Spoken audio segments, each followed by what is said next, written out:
ادخلوها بسلام آمنین۔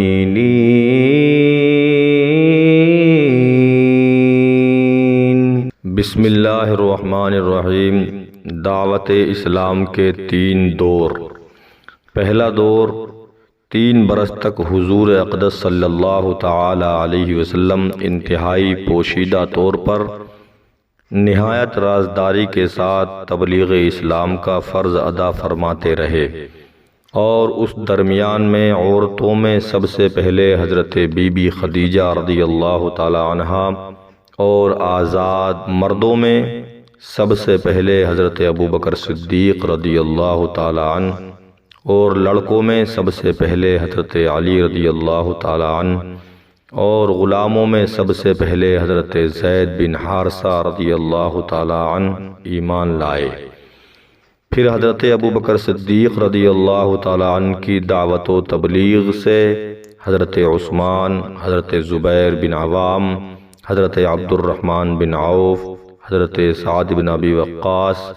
حضرت طلحہ بن عبید اللہ رضی اللہ عنہم بھی جلد ہی دامن اسلام میں آ گئے۔ پھر چند دنوں کے بعد حضرت ابو عبیدہ بن جراح اور حضرت ابو سلمہ عبداللہ بن عبد الاسد اور حضرت ارقم بن ارقم اور حضرت عثمان بن مظعون اور ان کے دونوں بھائی حضرت قدامہ اور حضرت عبداللہ رضی اللہ عنہم بھی اسلام میں داخل ہو گئے۔ پھر کچھ مدت کے بعد حضرت ابو ذر غفاری اور حضرت صہیب رومی اور حضرت عبیدہ بن حارث بن عبد المطلب اور سعید بن زید بن عمر بن نفیل اور ان کی بیوی فاطمہ بنت خطاب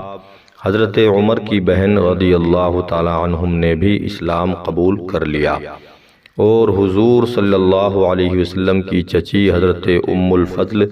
حضرت عباس بن عبد المطلب کی بیوی اور حضرت اسماء بنت ابوبکر بھی مسلمان ہو گئیں۔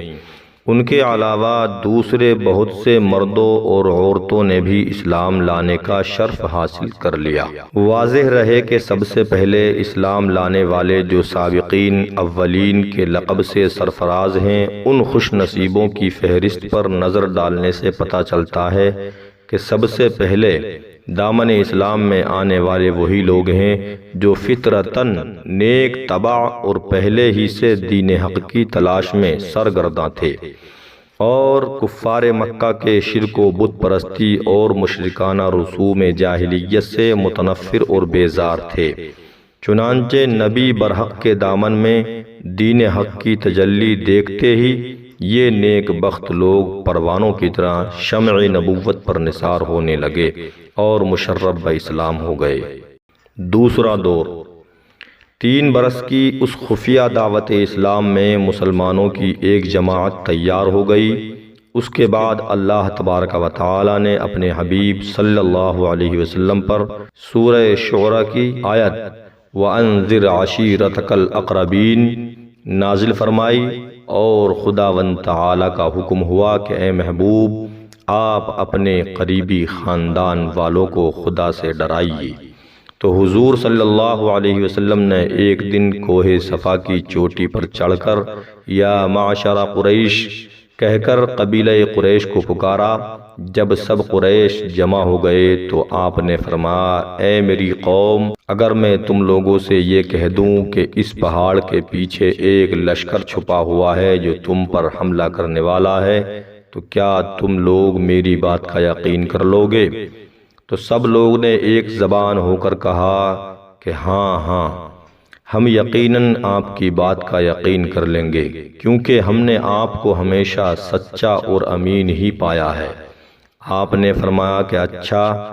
تو پھر میں یہ کہتا ہوں کہ میں تم کو عذاب الہی سے ڈرا رہا ہوں، اور اگر تم لوگ ایمان نہ لاؤ گے تو تم پر عذاب الہی اتر پڑے گا۔ یہ سن کر تمام قریش، جن میں آپ کا چچا ابو لہب بھی تھا، سخت ناراض ہو کر سب کے سب چلے گئے اور حضور کی شان میں اول فول بکنے لگے۔ تیسرا دور اب وہ وقت آ گیا کہ اعلان نبوت کے چوتھے سال سورہ ہجر کی آیت فاصدع بما تؤمر نازل ہو گئی،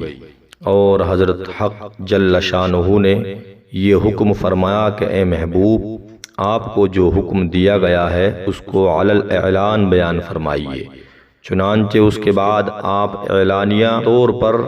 دین اسلام کی تبلیغ فرمانے لگے اور شرک و بت پرستی کی کھلم کھلا برائی فرمانے لگے، اور تمام قریش بلکہ تمام اہل مکہ بلکہ پورا عرب آپ کی مخالفت پر کمر بستہ ہو گیا، اور حضور صلی اللہ علیہ وسلم اور مسلمانوں کی ایذا رسانیوں کا ایک طولانی سلسلہ شروع ہو گیا۔